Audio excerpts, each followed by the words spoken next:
मोमिन, अगर हम इस बहस को खत्म कर दें तो बेहतर होगा, क्योंकि तुम माया के बारे में जो भी बोलोगे वो मुझे तकलीफ ही देगा।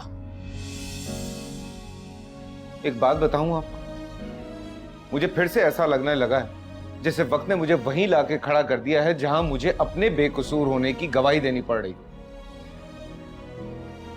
और कोई भी मेरी बात मानने को तैयार नहीं था। पहले भी ये वक्त मुझ पे माया लेकर आई थी और अब भी ये वक्त माया ही लेकर आई है मुझ पे।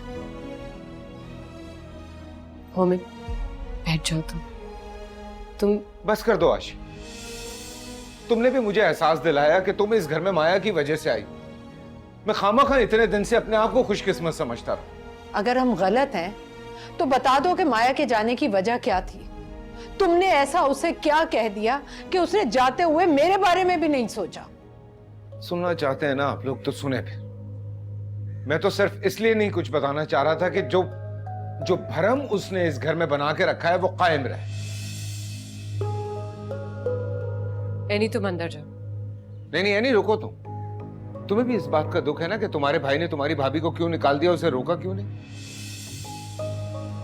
अम्मा, वो लड़का गौहर जो माया को काट देने आया था, ये वही लड़का था जिसने एनी का रास्ता रोका था, उसे हिरास किया था ताकि डर के वो घर में आके सब कुछ बता दे, ताकि मेरा किरदार काबिले नफरत हो जाए।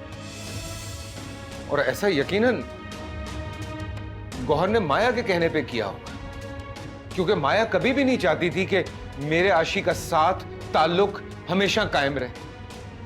अल्लाह का शुक्र है कि वो उस वक्त अपने मकसद में कामयाब नहीं हुई थी। मोमिन, इतनी पुरानी बात को फिर से दोहराने का फायदा? अम्मा, एनी ने गौहर को पहचान लिया था, वरना ये राज तो हमेशा राज ही रहता कि गौहर ने एनी को क्यों रोका था। अगर ऐसा है तो ये तो माया की एक माजी की गलती है। तुमने तो उसका इतना बड़ा गुनाह माफ कर दिया, इस गलती की तो कोई अहमियत ही नहीं है। बात सिर्फ इतनी सी नहीं है आशी, उसके बाद मेरा एक्सीडेंट हुआ और अचानक से माया हॉस्पिटल पहुंच गई, क्योंकि वो एक्सीडेंट नहीं था, वो एक्सीडेंट माया ने गौहर के हाथों करवाया था। और फिर मेरी हमदर्दी हासिल करने के लिए वो सारी रात हॉस्पिटल में रुकी। मेरी हमदर्दी तो ना हासिल कर सकी, लेकिन माँ और मेरी बहनों को अपना गर्विदा कर लिया उसने। तुम ये बात इतने वसूख से कैसे कह सकते हो कि तुम्हें गौहर ने मारने की कोशिश की थी और ऐसा उसने माया के कहने पर किया? मैंने खुद देखा था उसे अम्मा, खुद देखा था अपनी आंखों से, लेकिन नहीं जानता था मैं कि गौहर माया के इतने करीब है कि उसके कहने पे कुछ भी कर सकता है। क्या गौहर और माया ने इन बातों का इतराफ किया था कि सब कुछ माया की मर्जी से हुआ था? मुझे उसके एतराफ की जरूरत नहीं थी आशी, नहीं थी मुझे जरूरत, क्योंकि शादी की पहली रात ही माया ने नादानिस्तगी में यह एतराफ कर लिया था कि उसने मुझे हासिल कर ही लिया। उसने पहले मुझ पे बातान लगाया, फिर अपने किरदार की पाकीज़गी की गवाही देकर सबकी नजरों में खुद को अच्छा बना लिया।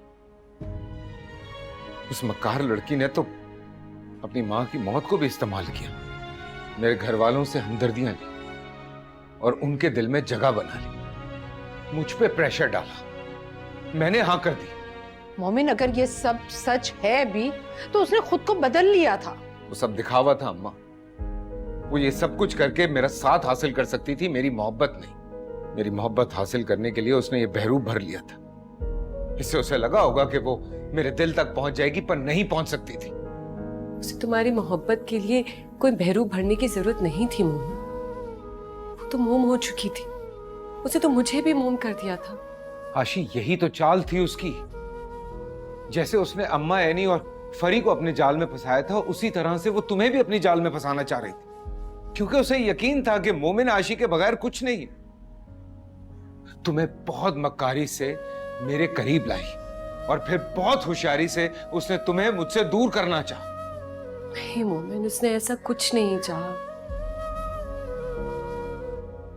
आशी, मुझे एक बात बताओ, तुम्हारे दुपट्टे को क्या आग खामखा लग गई थी? आग इतनी बड़ी नहीं थी कि तुमने तो उसके सारे अरमान ही जला दिए। मेरे दिल ने तो एक लम्हे के लिए भी नहीं सोचा कि ये सब कुछ उसने जानकर किया होगा, और अगर जानकर किया भी था तो मैं तो उसे माफ कर देती। नहीं मोमिन, मेरा दिल नहीं मान रहा कि जो कुछ तुम कह रहे हो वो सब सच है। उसने मुझसे मेरे सारे रिश्ते छीन लिए थे अम्मा। अब्बा चले गए दुनिया से। फिर उसने सबके सामने अपने जमीर की बोझ की दुहाई देकर सबको अपने करीब कर लिया। उसने मुझसे मेरी जात का गुरूर छीन लिया था। उसे शदीद नफरत के बावजूद भी मैंने उसको अपना नाम दिया, और अब वो मुझसे मेरी आशी को छीनना चाह रही है, जो मैं कभी भी बर्दाश्त नहीं करूंगा।